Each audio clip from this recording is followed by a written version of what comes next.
네, 우리 같이 말씀 보도록 하겠습니다. 오늘 말씀은 요한복음 8장 2절부터 11절까지의 말씀입니다. 요한복음 8장 2절부터 11절까지의 말씀, 제 성경책으로는 신약성경 157페이지 정도에 있습니다.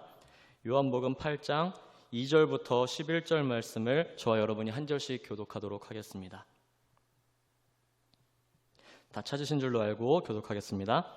아침에 다시 성전으로 들어오시니 백성이 다 나아오는지라 앉으사 그들을 가르치시더니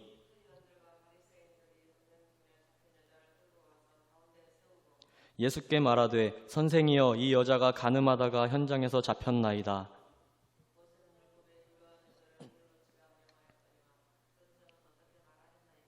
그들이 이렇게 말하면 고발할 조건을 얻고자 하여 예수를 시험함이러라. 예수께서 몸을 굽히사 손가락으로 땅에 쓰시니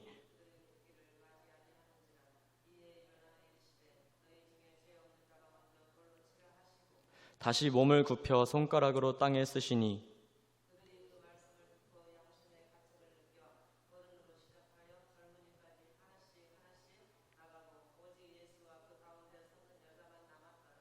예수께서 일어나사 여자 외에 아무도 없는 것을 보시고 이르시되 여자여 너를 고발하던 그들이 어디 있느냐 너를 정죄한 자가 없느냐 대답하되 주여 없나이다. 예수께서 이르시되 나도 너를 정죄하지 아니하노니 가서 다시는 죄를 범하지 말라 하시니라. 아멘. 여러분 각자 계신 곳에서 늘 하나님 예배하면서 그 깊은 임재와 은혜 가운데 충만히 거하고 계십니까? 오늘은 제가 최근에 코로나19 관련된 기사를 보다가 생각하게 된 은혜를 함께 나누려고 합니다. 최근에 정말 씁쓸하기도 하면서 어이없는 기사를 하나 보게 됐는데요. 정확히 말하자면 그 기사보다 기사에 달린 댓글이 저를 더 씁쓸하게 만들었습니다. 한 기독교 신문사에서 기사를 냈는데 천주교와 불교에서도 확진자가 나옴에 따라서 질병관리청으로 이제 승격이 됐죠. 질병관리청에서 천주교와 불교도 각각 모여서 예배하지 못하도록 정부에 건의를 하겠다, 이런 내용을 담은 기사였습니다. 그런데 그 기사에 어떤 분이 굉장히 화를 내면서 댓글을 달았습니다. 아마도 그분은 천주교 신자였던 것 같은데요. 이미 기독교는 비대면 예배가 강제되고 있는 상황에서 천주교와 불교는 자발적으로 행사나 미사들을 취소했고, 그래서 그런 모습들이 비신자들이 보기에 그나마 기독교보다 좀 나은 종교구나 라는 인식을 굉장히 많이 주고 있다라고 그분은 생각하고 있었나 봐요. 그분이 댓글에 성당에서 확진자가 나온 게 아니라 다른 데서 옮아온 건데 왜 성당에서 시작된 것처럼 이런 기사를 내십니까? 그것에 대해서 이미 조사도 다 끝났고 발표도 했는데 왜 도대체 이런 기사를 이제 와서 쓰신 겁니까? 오히려 확진자를 자꾸 배출해내는 것은 기독교 아닙니까? 이 신문사에 대단히 실망했습니다. 너무너무 화가 납니다. 라고 하는 댓글이었습니다. 여러분, 이 댓글을 보는데 제가 너무너무 어이가 없더라고요. 기독교 신문사에서 왜 천주교의 확진자가 나온 것처럼, 천주교에서 그 병이 발생된 것처럼 왜 그런 천주교를 욕하는 기사를 썼냐고 항의하고 있는 겁니다. 그러면서 천주교는 괜찮고 천주교는 아무런 잘못도 없고 기독교가 문제입니다, 기독교가 잘못입니다 라고 계속해서 선을 그으면서 이런 기사를 쓴 이 신문사에 대단히 실망했고, 정말 이 신문사가 다시는 이런 짓을 안 했으면 좋겠습니다 라고 막 화를 내면서 글을 쓴 것입니다. 여러분, 지금 천주교인지 기독교인지 그런 선 긋는 것이 그렇게 중요합니까? 어느 모임이든지 어느 공동체든지 자꾸만 확진자가 나오고 상황이 점점 악화되니까 그에 따라서 온 국민이 합심해서 이 바이러스가 퍼지는 일을 최대한 막기 위해 노력하자는, 그것이 더 중요하지 않겠습니까? 그런데 지금 이 사람은 바이러스가 퍼지든 어쨌든 그것이 중요한 게 아니라 기독교가 더 잘못을 많이 해놓고, 너희 기독교가 더 문제를 일으켜놓고 왜 천주교에 대해서 이런 안 좋은 기사를 쓰냐고 정죄하고, 네가 잘못했고 나는 잘못이 없다 하면서 과실을 따지고 선을 긋는 일에만 혈안이 되어 있었던 것입니다. 여러분, 물론 저도 지금 이 사태에 대해서 전적으로 막 교회가 잘못해가지고 일이 이 지경이 된 것처럼 교회들에게 뒤집어 씌우는 면이 없지 않아 있고, 또 교회가 사회적으로 정말 안 좋은 인식을 너무나도 가지게 돼서 무너져가는 듯한 모습을 보는 이 상황이 저도 너무너무 가슴이 아프고 화도 나지만, 지금은 이렇게 선을 긋고 나는 잘못하지 않았다, 나는 결백하고 너네들이 잘못했다 라고 주장하는 일보다는 어떻게 해서든지 이 문제를 빨리 해결하고 더 이상 추가 피해가 발생하지 않도록 모두가 합심하는 일이 더 중요하지 않겠습니까? 그런데 기사들을 보면 이 한 분뿐만이 아니라 많은 기사들의 댓글에 상당히 많은 사람들이 여전히 서로 편이나 가르고 여전히 서로 나와 의견이 맞지 않는 상대방을 욕하고 정죄하는 일들, 그런 일들이 너무너무 가득하더라고요. 그래서 오늘 이 요한복음 말씀을 통해서 정죄에 대해서, 구원에 대해서 우리가 어떤 은혜를 받은 자들인지 다시 한번 돌아보고, 적어도 우리는 그렇게 남을 정죄하는 자들이 아니라 예수님이 하셨던 방법을 따라서 나아갈 수 있는 그런 아름다운 성도들이 되시기를 소망하는 것입니다. 오늘 본문은 성도님들도 잘 아시는 본문입니다. 가늠한 여인 정도의 제목으로 많이 알려져 있죠. 그런데 사실 오늘 본문이 원래 요한복음 이 자리에, 이 8장 이 자리에 있었던 내용이 아니다라고 주장하는 그런 학자들의 주장이 지배적입니다.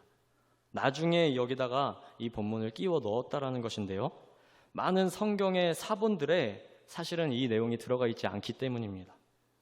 그래서 많은 학자들이나 교부들이 저술한 주석을 봐도 이 본문이 없는 경우가 꽤 많이 있습니다.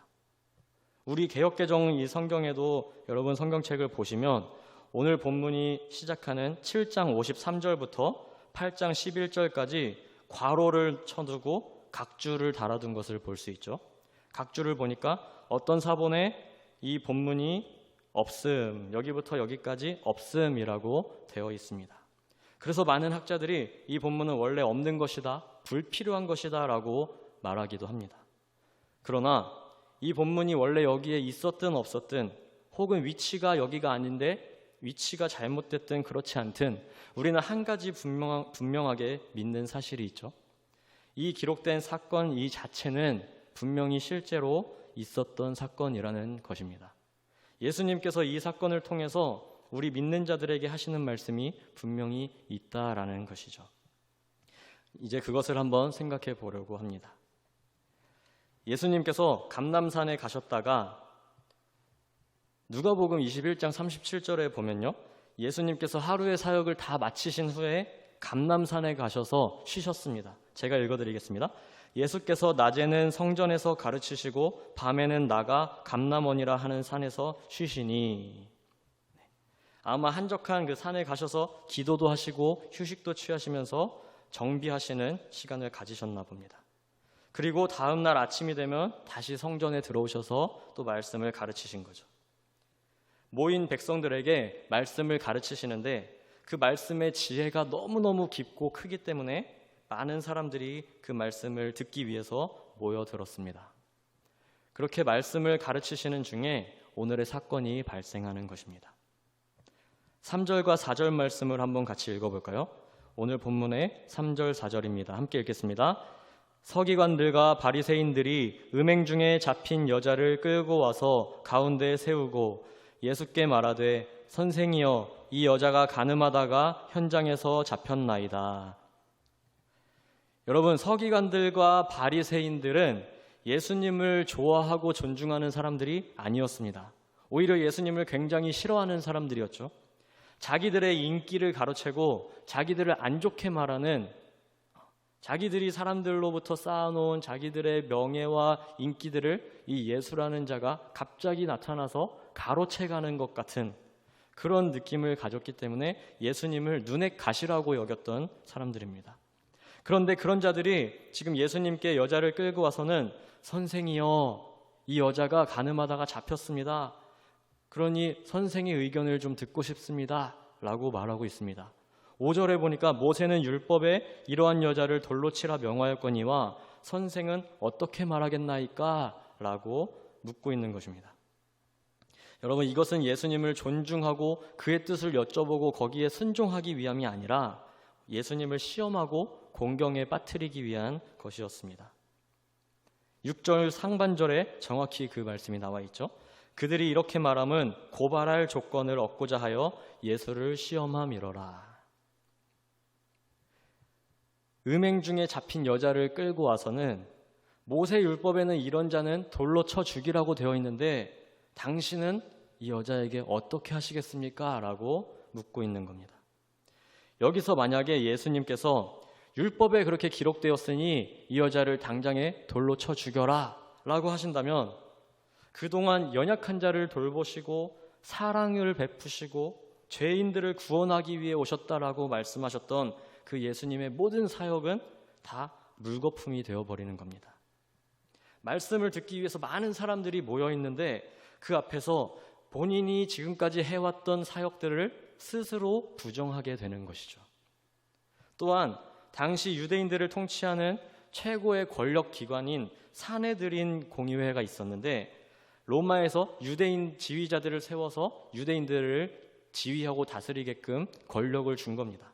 그런데 그런 권한을 산헤드린에 주긴 했지만 사형을 시키는 권한까지는 그들에게 주지 않았습니다. 그래서 어느 누군가를 사형시키길 원한다면 그 재판을 로마로 넘겨서 로마의 재판에 따라서 로마의 법에 따라서 그가 사형 선고를 받아야만 사형을 할 수 있었죠. 그러니 예수님께서 율법에 이렇게 돼 있으니 지금 이 여자를 돌로 쳐 죽여라 라고 하신다면 그거는 로마의 법에도 정면으로 대항하는 일이 되는 것이고, 그러면 서기관과 바리새인들이 옳다구나, 이 예수를 로마에 고발하려고 하는 것입니다. 여러분, 그렇다고 해서 만약에 예수님께서 이 여자를 그냥 죽이지 말고 그냥 우리 놓아줍시다 라고 하신다면 어떻게 될까요? 하나님의 율법, 모세를 통하여서 지금까지 이 이스라엘 백성들에게 주어졌고 이스라엘 백성들이 정말 생명과 같이 지키고 있었던 그 율법을 어긴다, 하나님의 말씀을 어기는 일, 자기가 하나님이라고, 자기가 하나님의 아들이라고 말씀하시는 이 예수님께서 하나님의 말씀을 어기는 일은 그것 또한 안 될 일이었던 것입니다. 이렇게 예수님이 어떤 대답을 하든지 그를 공경에 몰아넣고 처리하기 위해서 바리새인과 서기관들이 나름대로의 꽤 상당한 꾀를 쓴 것이죠. 그런데 여러분, 예수님께서는 이 질문에 어떻게 대응하십니까? 6절 하반절과 7절 말씀을 같이 한번 읽어봤으면 좋겠습니다. 6절 하반절 예수께서부터 함께 읽도록 하겠습니다.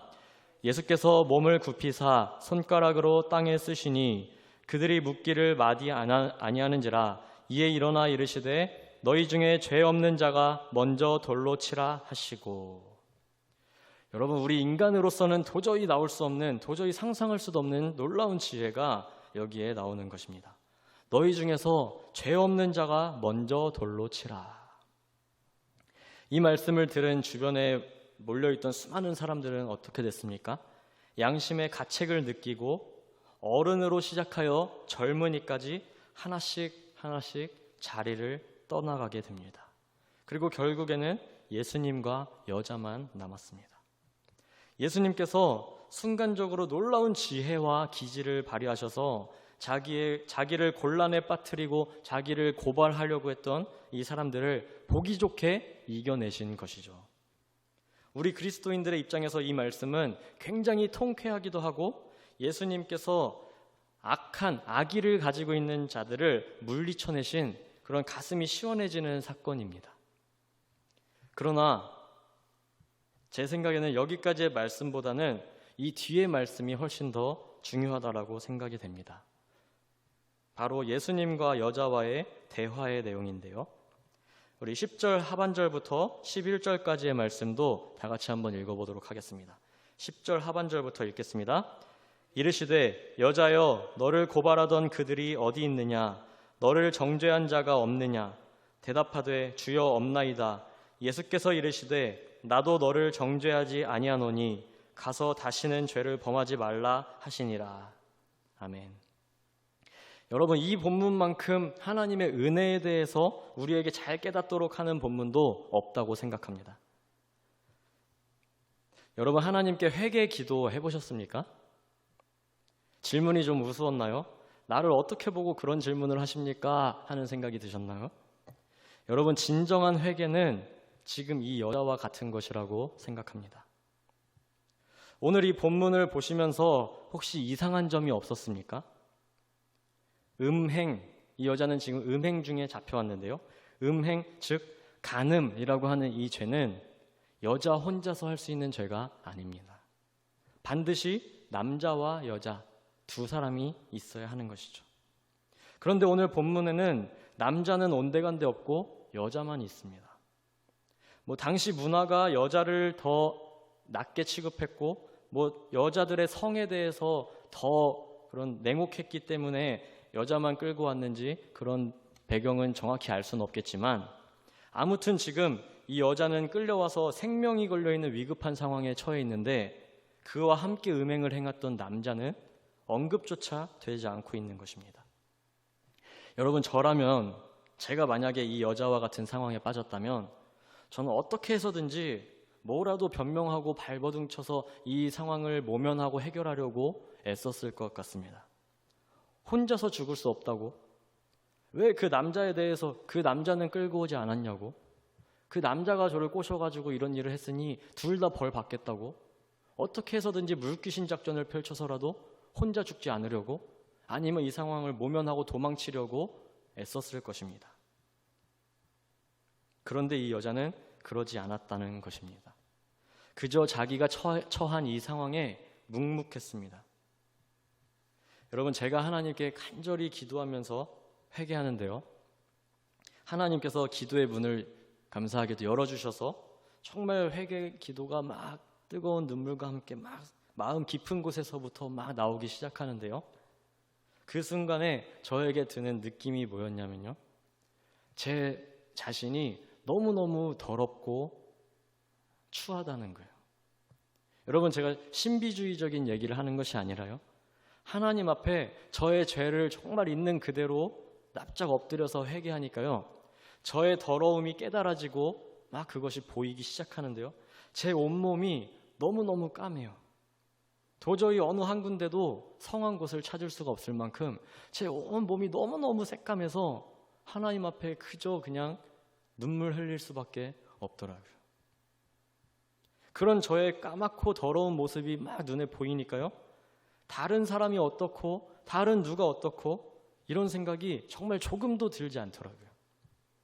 지금 그 순간에 오직 하나님과 나 1대1의 그 관계 안에서 하나님 앞에서 저의 더러움과 저의 추함과 저의 부정함들이 막 눈에 보여서 그것 때문에 하나님께 제발 좀 용서해 주시라고, 제발 좀 저 좀 살려주시라고 간절히 그렇게 엎드리게 될 뿐이었습니다. 그래도 저 정도면 하나님 누구보다는 낫지 않습니까?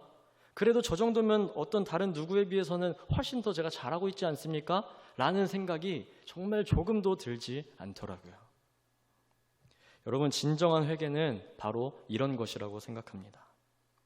내 모든 것이, 정말 나의 모든 구석구석 작은 것 하나까지도 정말 하나도 깨끗한 것이 하나도 없어서 그저 하나님 앞에 무릎 꿇고 눈물로 나아가는 것이죠. 아무리 스스로 씻어내려고, 아무리 변명하려고, 아무리 모면하려고 발버둥 쳐도 절대로 씻겨지지 않고 해결되지 않는 이 더러움, 나의 이 어둡고 검고 더러운 이것들을 하나님 앞에 눈물로 고백하는 것, 그것이 바로 회개입니다.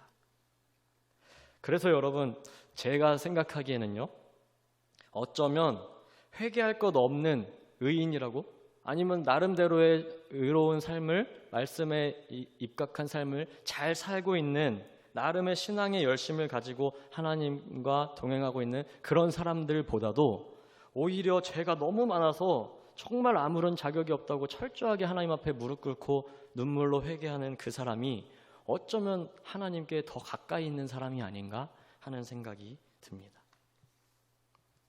여러분, 지금 예수님의 말씀을 듣기 위해서 성전에 모여있던 많은 사람들, 그리고 그 예수님을 공경에 빠뜨리기 위해서 함정을 파고 그에게 접근한 서기관과 바리새인들, 그들은 하나님을 얼마나 간절히 소망하고 얼마나 하나님께 간절히 나아갔을까요?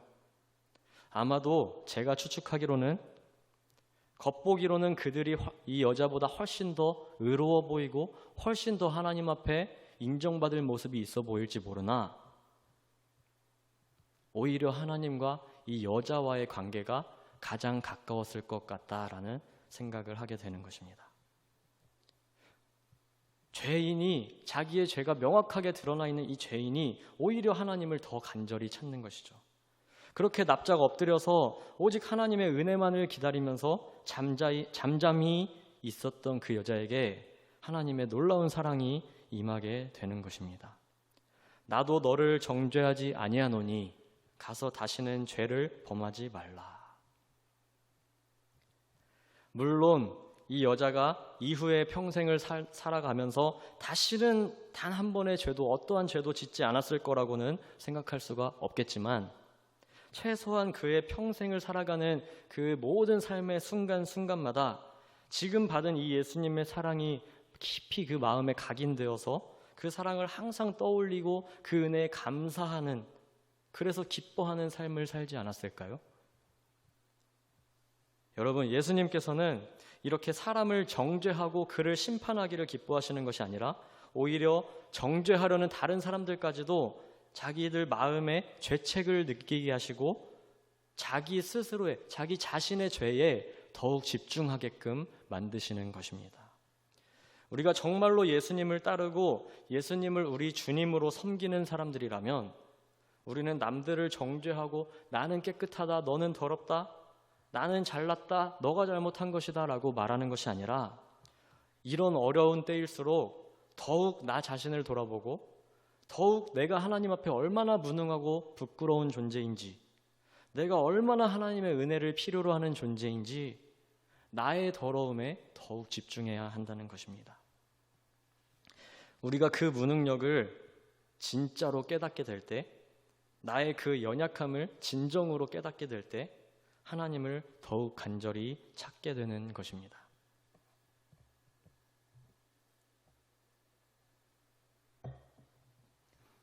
여러분, 감사하게도 제가 최근에 등남을 했지 않습니까? 여러분들께서 기도해 주시고 축하해 주셔서 참 감사드립니다. 근데 다 아시겠지만 출산의 이 모든 과정에 있어서요, 남자가 할 수 있는 일이 정말 거의 없더라고요.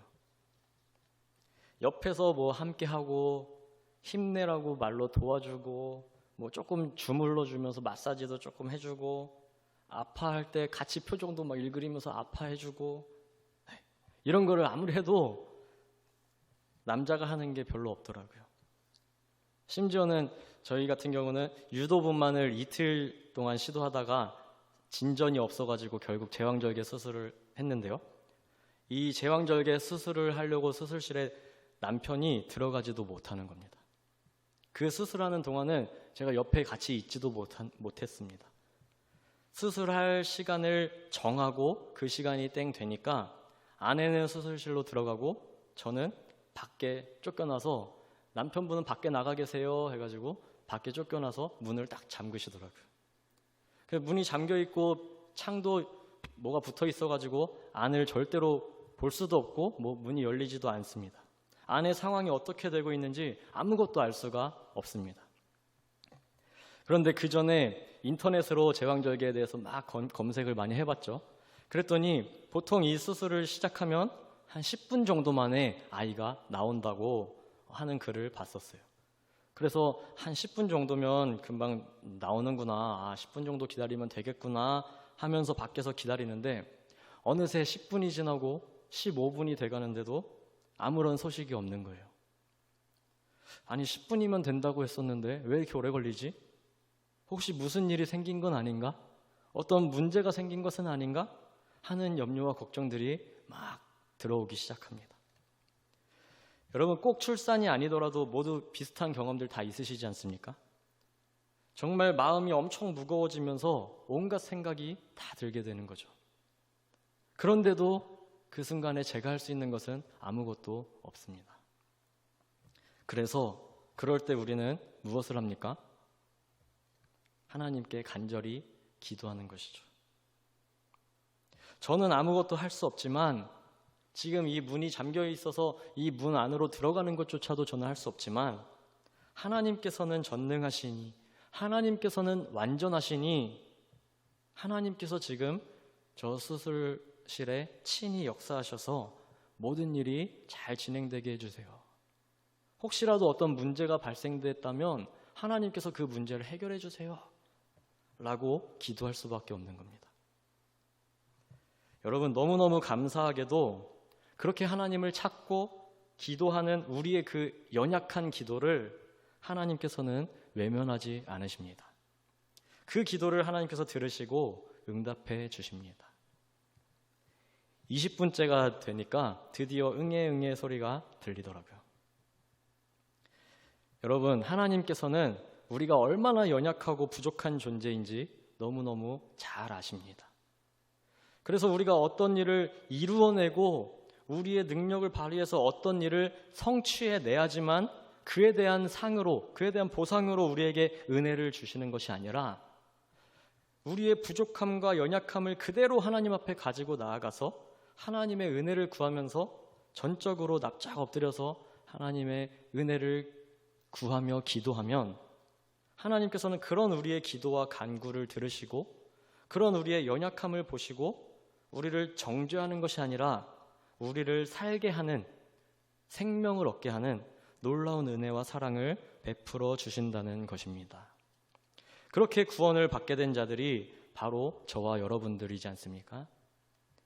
예수 그리스도께서 비춰주시는 그 생명의 빛을 우리가 받아서 우리의 연약함은 다 제거하시고 새로운 생명을 얻은 하나님의 자녀로, 하나님의 백성으로 그렇게 하나님과 친밀한 교제 안에서 하나님의 그 사랑 안에서 감사하며 살도록 우리를 인도하셨지 않습니까? 오늘 본문은 아니지만요, 본문 바로 뒤에 12절 말씀에 예수님께서 이렇게 말씀하셨습니다. 12절 말씀 우리 다 같이 한번 읽어보도록 하겠습니다. 예수께서 또 말씀하여 이르시되 나는 세상의 빛이니 나를 따르는 자는 어둠에 다니지 아니하고 생명의 빛을 얻으리라. 아멘. 여러분, 이전에는 우리가 흑암에 빠져서 우리의 죄를 보지 못하고 우리의 연약함도 알지 못한 채 살았다 할지라도 빛이신 예수 그리스도께서 우리에게 생명의 빛을 비춰주셨더니 이제는 우리가 볼 수 있는 자들이 되었습니다. 남의 죄와 남의 잘못을 보는 것이 아니라 나의 연약함, 나의 죄, 나의 더럽고 나의 추함을 명확하게 볼 수 있게 되었습니다. 그래서 그 더러운 것들, 그 연약한 것들, 나의 그 죄들을 하나님께 아뢰고 오직 하나님께서 은혜로 우리를 덮어주시기를 소망하며 잠잠히 하나님께 나아가는 것입니다.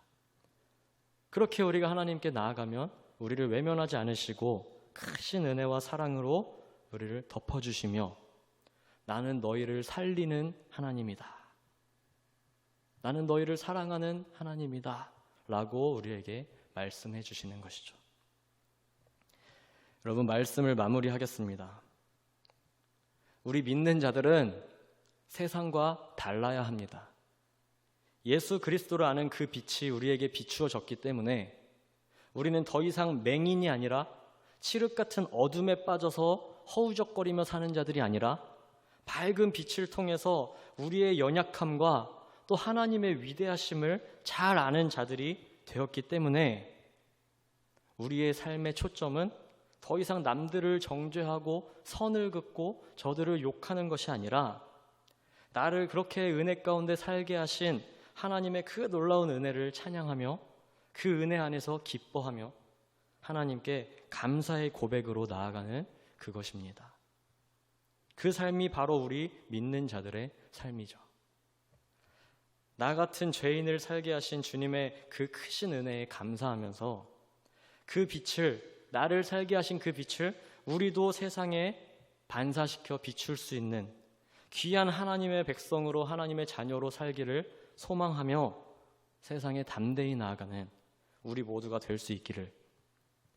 그래서 이 어려운 세상 가운데에 우리를 통하여서 더 많은 사람들이 예수 그리스도께 온전히 나아갈 수 있게 되는 그런 놀라운 은혜와 복이 우리 모두에게 충만히 임하기를 간절히 소망합니다.